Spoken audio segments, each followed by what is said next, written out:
जगण्यातला सन्मान तू, सन्मानाचं कारण तू, जातीपाती जखडलेला अनेकांचा मोकळा श्वास तू.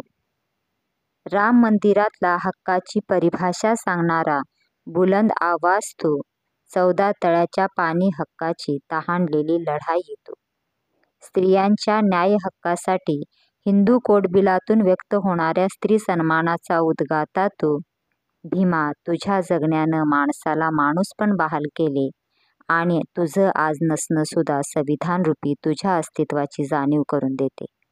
महापरिनिर्वाण दिनी शिका, संघटित व्हा, संघर्ष करा हा बाबासाहेबांचा मूलमंत्र आठवतो आणि आज त्याची खरी गरज असल्याची जाणीव होते.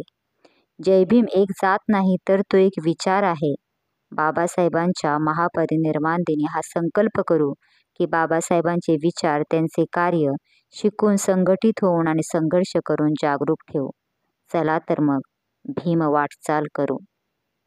महापरिनिर्वाण दिनी आपला उद्धारकर्ता डॉ. बाबासाहेब आंबेडकर यांना विनम्र अभिवादन.